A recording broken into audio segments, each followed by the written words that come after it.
Hello and welcome back to the official Live Laugh Lily Kincade podcast, season 3. This is episode 9. Episode 9 of season 3. Y'all, time is flying. Time is absolutely flying, but today we're going to dive into it. We're going to dive right into it. Today I am sharing my advice and some tips on how to survive a breakup.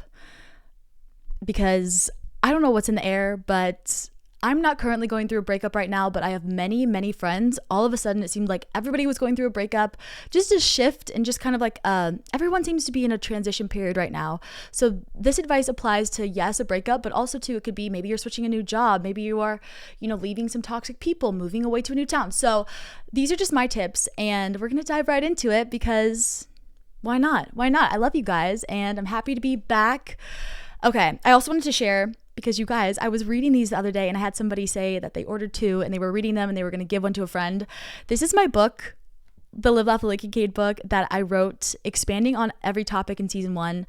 I had just so much more to say and I love it. It's filled with advice. I just reread it recently, but you can get one on Amazon. I'll put the link somewhere on the screen and also down below in the show notes.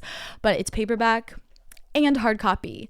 And I don't know, I just love getting to share advice and share stories. So I wanted to shameless self promo at the beginning of the episode before I forgot. But okay, let's dive into it. We start every episode of this podcast with a quote. And if you see me looking down, it's because my notes are on my computer. But today's quote is from the one and only, the iconic Marilyn Monroe. I believe that everything happens for a reason. People change so that you can learn to let go. Things go wrong so that you can appreciate them when they're right. You believe lies so you eventually learn to trust no one but yourself. And sometimes good things fall apart so better things can fall together. Oh, I love that. Let's read that one more time. Ready? I believe that everything happens for a reason. People change so that you can learn to let go. Things go wrong so that you can appreciate them when they're right. You believe lies so you eventually learn to trust no one but yourself. And sometimes good things fall apart so better things can fall together. And I just love that. And I want you to know that if you're in the thick of a breakup, if you're like really down bad right now, it's going to get better. You've made it this far and you are resilient. And I'm going to give you some practical tips that you can implement into your life that will help with that. And if you have any questions, if there's anything else you ever need to talk to me about, I always say I create this podcast so you and me can chat about things and live life together, because while music and all my emotions I go through, by the time it's out, it always feels so long. But you can always DM me or comment below if there's any topics or anything you want to go over. I love hearing from you. Never feel embarrassed or like ashamed. I get people being like, I didn't want to bother you with DMs. Bother me with DMs. Okay.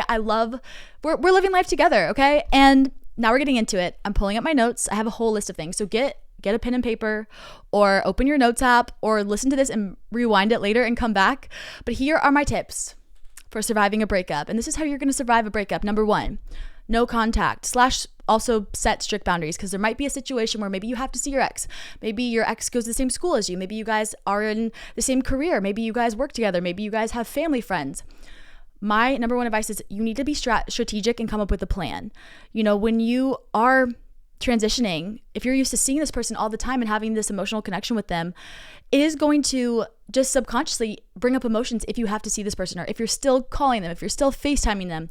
So you need to set very strict no contact, or like just set boundaries. So maybe you guys discuss, okay, we're not going to text each other. And I would say like talk to your ex. If it is somebody that you're still talking to. If it's somebody that's completely toxic, go no contact. But if it's somebody that's you guys maybe just grew apart or ended things on good terms, I would still discuss like a no contact thing, because it is breakups are really hard on our nervous system, and you need to take this time to heal your nervous system and to re-regulate it, so that way it doesn't get used to this feeling of like missing somebody and then having them come back, this like toxic push and pull. So make sure you either have a no contact set and tell a friend, tell a sister, tell a family member, because you need to hold yourself accountable. Sometimes when you get really lonely or you see something that makes you think of them, it's difficult and you want to text them, you want to reach out, but there's a reason why you broke up, and you have to get through this hard part to re-regulate your nervous system. So come up with a plan of no contact / have boundaries set if you're going to be talking to, or if you have to see this person. Okay, number 2.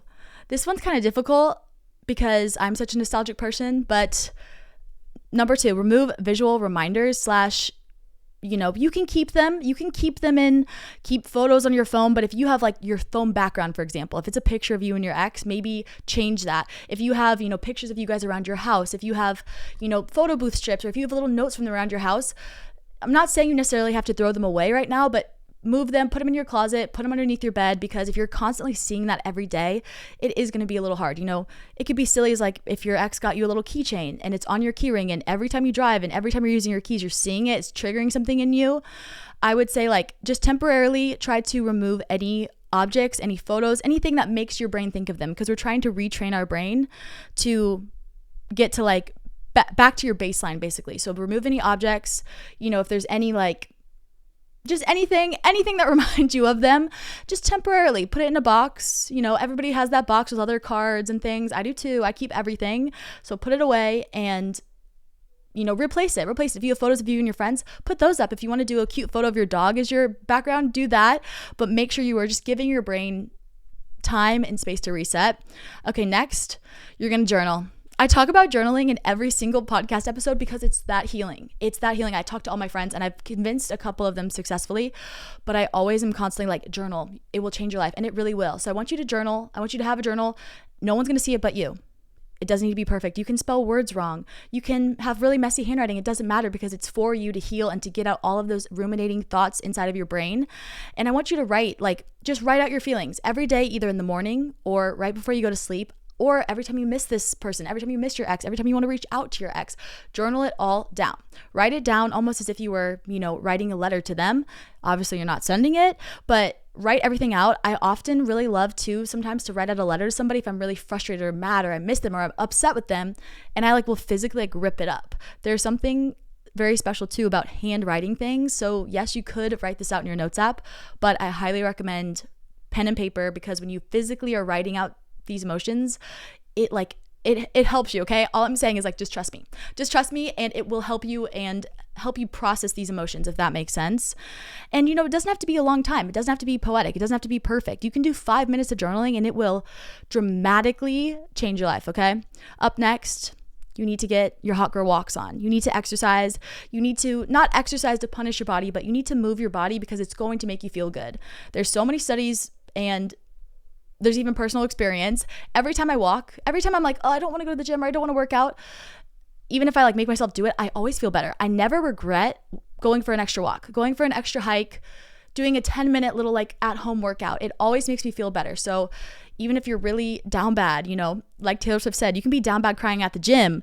This doesn't mean you need to push yourself, but try to intentionally plan out in your schedule. Okay, I'm going to go for a beautiful sunset walk here. I'm going to go to the gym after work instead of, just scrolling on my phone or thinking about this person. Give yourself some structure and prioritize yourself. And, working out is such a privilege. And we are so lucky to get to move our bodies and to have able bodies. And every day I'm so thankful to God. Thank you for giving me this body that gets to walk and dance and laugh and run. And it's such a privilege, and it really will boost your dopamine, boost your endorphins. So I try to go for a little hot girl walk. It can be inside. Sometimes I'm my hot girl walk is cleaning. Sometimes if I need to vacuum my house or clean my room, I literally will put fun music on and dance around, and I literally feel like I'm getting a good cardio workout. So make sure you are exercising and nourishing yourself and moving your body, because it really will make a huge difference in how you feel. Another one, okay, you need to make sure you have a sleep schedule set. I know for me, at nighttime is when it can be the hardest, because you're thinking about this person, you feel very alone.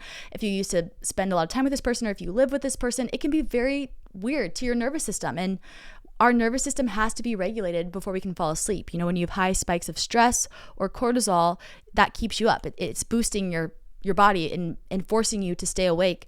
So I would say, make sure you have a good sleep routine, sleep schedule.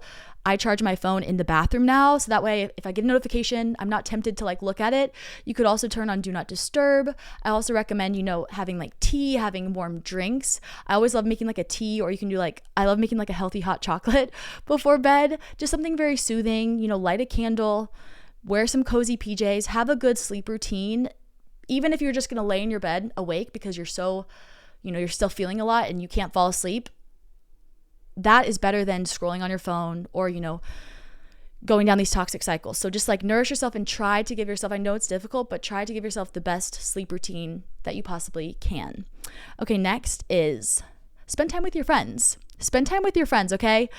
I know that sometimes, when you're in a relationship, it can be difficult because every free moment you want to spend with this person, which is a beautiful thing because, you love this person, you care about this person, but I want you to pour into these other relationships too now, not just because, you're going through a breakup, but because those other relationships are just as important.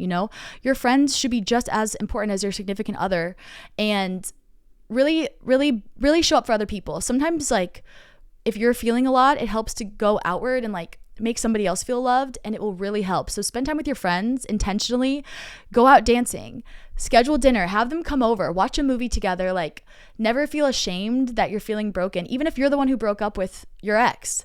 It's okay. Sometimes walking away is hard, and like you can be the one who broke up with them and it still can be difficult. So never be ashamed to tell your friend, hey, I'm like really missing them. Like, can you just come over? Can we watch a movie or something and hang out? Because that's what friends are for. And if you don't have any friends, well, I'm your friend. So you can always DM me. Okay. That's why I'm here, because it can be hard to connect with people. So if you have those people in your life and you're lucky enough to have those people, spend time with them intentionally. Schedule fun hangs, things to look forward to on the calendar can be very helpful, because it just gives you a little something to, okay, tomorrow I get to see them, even if I'm really sad today, like tomorrow's gonna be so fun. Like, it just gives you something to look forward to, which I think is really helpful in seasons when you are healing from a breakup. Next tip I have is to stop checking their social media. I'm really guilty of this because I just need to know, right? But you gotta like prevent it. So a tip I love is I love to mute their stories, because that's a huge thing for me. I'm like, I won't intentionally look at them, but I'll see them. It'll come up on Instagram on their stories, and then I'll be like, oh, now I'm thinking of it. So I would rather just mute it so I don't see it. Sometimes blocking is good, sometimes it's not good. So just whatever is right in your heart, but mute their stories. Maybe spend less time on social media yourself and just more time, journaling with your friends, doing things you love, working out, but try not to keep checking their social media, because it's just not going to help you. Okay. Next is I want you to find a new hobby. Find a new hobby or something you've always wanted to do, and you kept giving yourself excuses. Maybe it's a new language. Maybe it's, oh, I really want to take a dance class. Maybe it's, oh, I really want to try this new restaurant that I've always wanted to go to, and I drive past it and I never went, and my ex wouldn't want to go with me. I want you to go by yourself. I want you to take yourself out to dinner. I want you to sign up for that dance class. I want you to just do it now. Sign up for the workout class. Sign up for the dance class. Book that trip. Do that hike. Watch that YouTube tutorial and do it like that you've been wanting to do, because you know what? No time like the present, and doing a new task and making your brain learn new things is actually going to help you build new habits. So it's like a 2-in-1. It will be amazing and it will help. So build new habits. Another one I have is to listen to sad music. Some people think, oh, when you're going through a breakup, you should just like do fun things and like listen to fun music. I actually think that listening to sad music and crying out all of your feelings and getting them all out will help you so much, because you have to feel in order to heal. If you bury your emotions, if you keep them down, they have to come out. So all those repressed emotions will give you a lot more issues that you will have to deal with later, and it will be worse. So I highly recommend listening to some sad music if you need some. I have lots. I'll tag it below in the show notes or put it somewhere on the screen, but all I can say is Lily Kincade's discography is filled with sad girl jams. May I recommend Let Me Leave? That's a great one. Rejection is protection, but there's a lot of gems. And so listen to sad music, cry it out, and I promise you will feel better. I promise. Okay, I have a couple more, and that is nervous system regulation. This is kind of an overall thing. Basically, like there are all of these things, like learning new things, not making sure you're taking down pictures temporarily of you guys, like removing those things is going to regulate your nervous system. But there are some tips, like the slow breathing, where it's like, okay, you inhale for 7 seconds, hold your breath for 8 seconds, and then exhale for 7 seconds. Like there's a couple like nervous system tips. So I love doing that. It's like slow breathing. I also really love, this sounds crazy, but it's actually really good for your skin too. At least for me, my skin always feels like awake. If I'm getting really anxious or overwhelmed, I love getting a bowl of ice water, and then I just like dunk my face in the ice water for like 30 seconds. You can even like come up and breathe and then put your face back, but it really does regulate your nervous system. I've also heard that if you get like an ice pack, you can put it on your vagus nerve. I think it's like right here, and it really helps to regulate your nervous system. Also too, having like a fidget toy or having like some Play-Doh or something. It's not silly. It's not stupid.